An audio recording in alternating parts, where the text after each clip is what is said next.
Shonen Jump is the biggest manga magazine in the entire world. Many popular anime first started out in Shonen Jump. A couple notable names include Dragon Ball, One Piece, Bleach, Naruto, Demon Slayer, Slam Dunk. The list can go on. So whenever people try to predict what's the next big series, they look at what's currently popular in Shonen Jump. Recently on Twitter, I found some person by the name of Manga X Republic. They made a graphic giving a review of Shonen Jump in 2024, and I honestly just wanted to talk about it. I'm not going to go through every single detail. If you want to go through it, go to his Twitter and check it out. He also written an article on Comic Beat going into more detail, so you can read his article there. Both will be in the description. The first thing I want to go over is the table of contents ranking. For those of you that don't know how the table of contents work for Shonen Jump, it's basically the ranking that a series appears in the magazine, with the most popular series at the beginning and least popular in the back. And how the ranking is determined is a combination of reader feedback, what is selling well, as well as input based on the editor at the time. So most often than not, the most popular series is always in the front, but if an editor is a fan of a series, they may push it to be closer to the front than in the back. So it's not end all be all about what is popular. Number one is One Piece, which comes as no surprise since it is the biggest series in Shonen Jump and is the king of Shonen Jump. Number two is Sakamoto Days, which may surprise some people, especially since My Hero Academia and Jujutsu Kaisen has constantly been in the top 10 of manga sales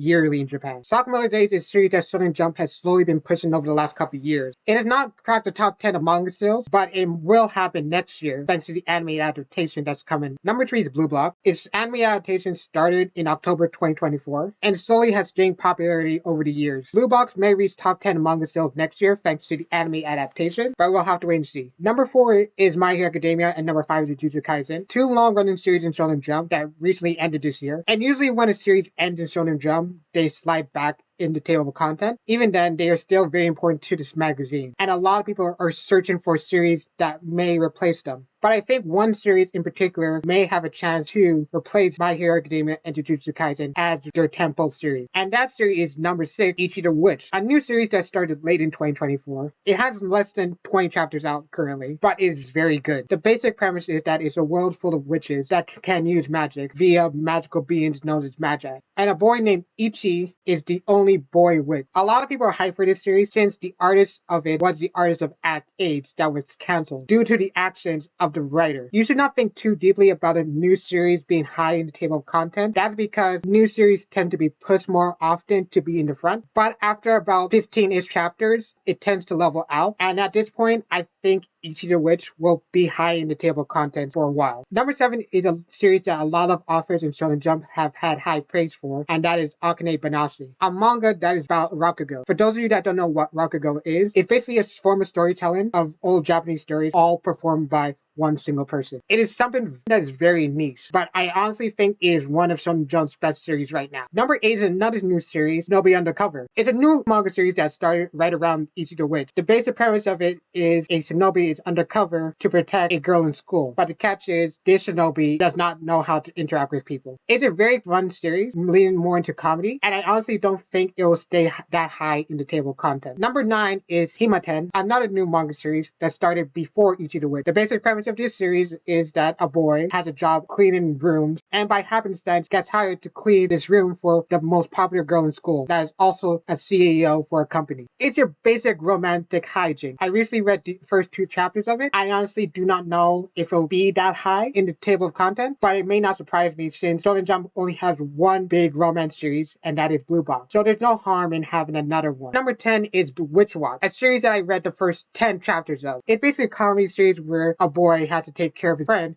who is a witch. The style of comedy in it reminds me a lot of Mashle. It may stay high in the table of contents since it has been high in the table of contents for a while, and the fact that it has an anime adaptation coming out later this year. Now I'd like to go over what had cover pages and color pages. To me, this is a better indication of what is currently popular. Series that are frequently on the cover pages tend to be stuff they want to push or is very popular. Of course, number 1 was One Piece. It had a cover page 5 times. Number 4 is Sakamoto Days, a series that they clearly want to push heavily. And number 3 was Jujutsu Kaisen and Elusive Samurai. Jujutsu Kaisen because obviously Jujutsu Kaisen was one of their biggest series. Elusive Samurai is surprising to me since it was not something I thought was that popular, but they may have put it as a cover page to promote the anime adaptation. Color pages, I think, is the best way to determine what they're trying to push heavily, because printing color is expensive, and you tend to want to save the color for your most popular series or series you want to be successful. And number one is not One Piece, it's Akane Banashi. It had the lead color page 2 times and had color pages 11 times. A good way to think about it, out of the 52 issues of Shonen Jump, it had a color page 13 times. That's nearly 25%.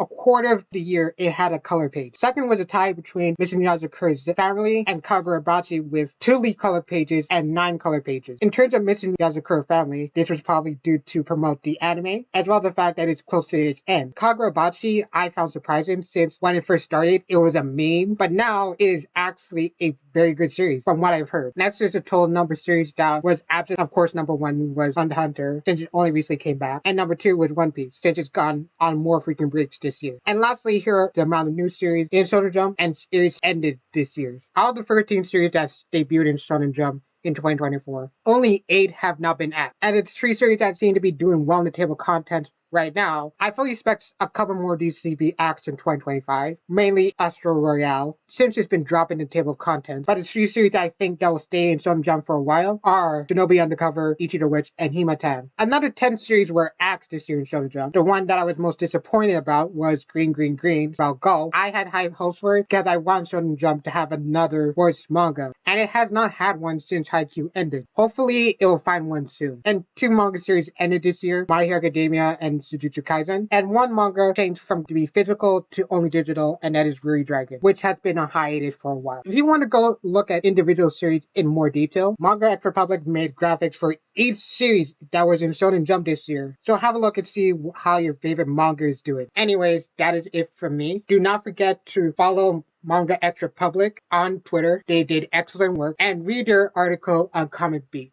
They go into far greater detail analyzing everything. I've been D-Man, and I'll see you when I see you.